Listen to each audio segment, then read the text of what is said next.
What it do, what it be, it's a girl, Tyler with a T, back with another throwback. This one is for all my fathers out there. Let's go.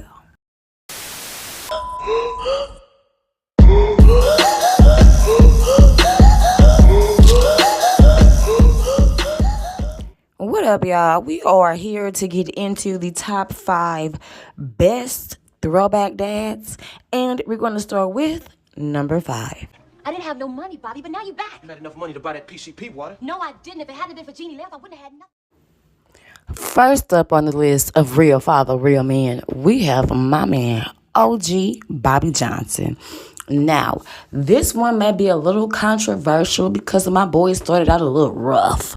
OG Bobby Johnson is from a throwback South Central, and it's about OG Bobby Johnson and his son, Baby Johnson. J-Rock. If you know, you know. Now, OG Bobby Johnson's father was one of the founders of the Deuce Gang. He was in it hard all his life. That's all he knew. And he made a few mistakes in his younger years and ended up in jail for life. Giving up his son, giving up his woman for that street. I'm gonna preach. And you gonna listen! Life really started to hit our boy once he got behind them bars. Because that's when he realized and when he really understood that the street don't love nobody. He held it down and he sat down away from his family for the gang, for the hood, for the streets. Prison sure has made you stupid. And it's the first chance they got, they turned it back on him. And he realized and he learned what a man truly is. A man is his own person. A man is there to protect his. And when he got that second chance, he walked out them doors ready to lay down his life for his son. He went out there, he a better man, and he got his boy. He learned that being cool and being hood ain't got nothing on being a to father. give him something Real that father, you or I real man. never had. A father. You win Number some, 4, I bring you y'all lose Pops. some. But you live. You live to fight another day. Now this man is known as Pops in every movie, but I want to talk about the Pops in Friday. Craig and them daddy. Now, this man is hilarious, and this one might be a little controversial to y'all too, because he is seen as to most people as nothing but, the comic relief. But if you really get into it, every scene this man is in, not only does he kill it comically, he kills it as a father. Come on out of there! Come on out of there! It's Jones. Stanley? Hi. He, even when he's funny, telling niggas to go out there and get a job, he mean that shit. Like, he mean that shit. You're too old to be in my house. Go out there, get a job, get up and get something. That's a father to his son. But y'all know the part I want to get to. That firearms scene between him and his son, where he had to explain to his son, you win or you lose, but you live to fight another day. He giving his boy the knowledge that he needs as a black man to succeed out here in the world. And that's what? Real father, real man. Baby, I was scared. I was crap, all right? Cut it. Because I've been there. But I don't run out on my family. I was there every day for them because that's what a man does. Fine, Philip. You win. You the man. Up next, we have number 3, Uncle Phil from The Fresh Prince of Bel-Air. Now, before we get into it, these are my top 3. This is my tea. If y'all got a problem with it, fight me in the comments. But let's talk about Uncle Phil. He is this low because in the beginning of his storyline, he was very judgmental. He was always looking down on Will and his people because he was snooty and from Beverly Hills. What do you boys think I should do? I don't know. Reward us for our honesty?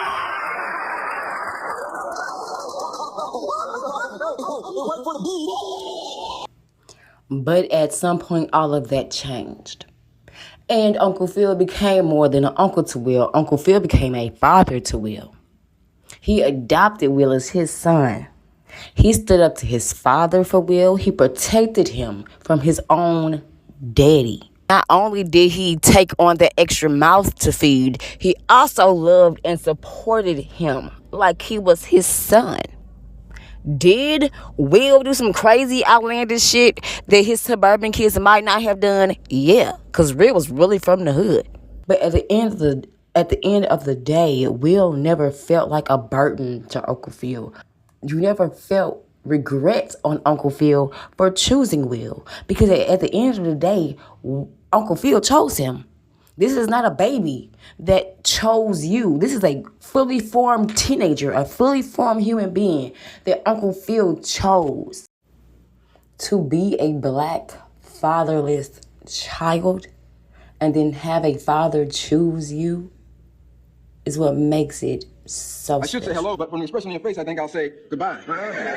Junior. This is your home. This one place you don't break and run from nobody. Now, come on back. Up next, we have number 2, the late and great James Evans, played by the even later and greater John Amos. We regret to inform you that your husband, James Evans, was killed in an automobile.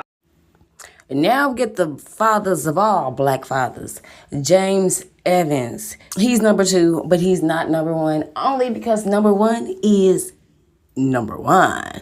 But James didn't play. He didn't fuck around. Don't fuck with his kids. Don't mess with his wife. Because he what? Lay a nigga down. Let's get into it. Now, James was the epitome of what a black father should be. Not just black. Hell, black, orange, green, white, all of it. He was a hard-working man. He wasn't scared to get his hands dirty. He wasn't scared to take care of his wife. He wasn't scared to take care of his kids. He wasn't scared to stand up for himself. He wasn't scared to stand up for his family. Anytime James saw that it wasn't something being said that needed to be said, James would say it if it meant protecting his family. That is what he was about. A black man in the hood trying to get his family ahead. Nah, he might be a little extreme. He might whoop your ass every now and again. But them kids needed it. Them kids needed an ass whooping. And James wasn't scared to get their ass an ass whooping. Amazing husband. Great father. Here's to James Evans. Real father, real man. To shame a man like that and back him into a corner. Seems to me that something is out of whack, not someone.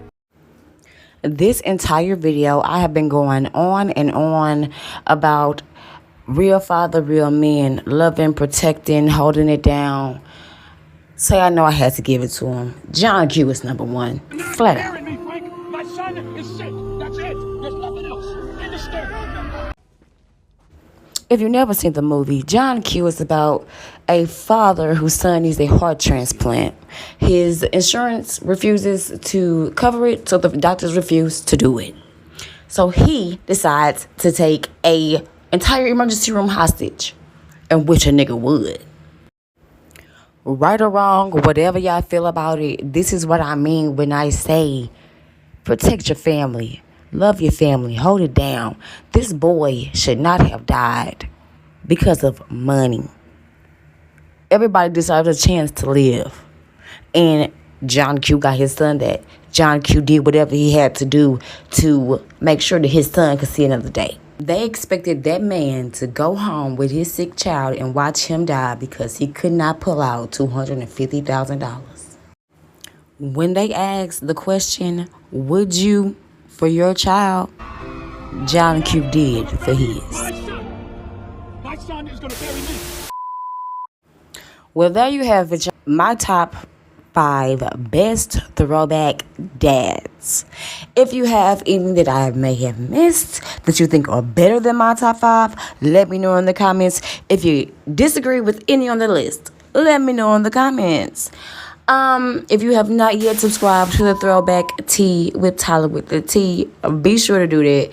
If you are down for more throwbacks, if you are down for more movies or TV shows that you may have forgot, subscribe. Like this video if you did. And with that, fam, peace, love, positive vibes. Deuces.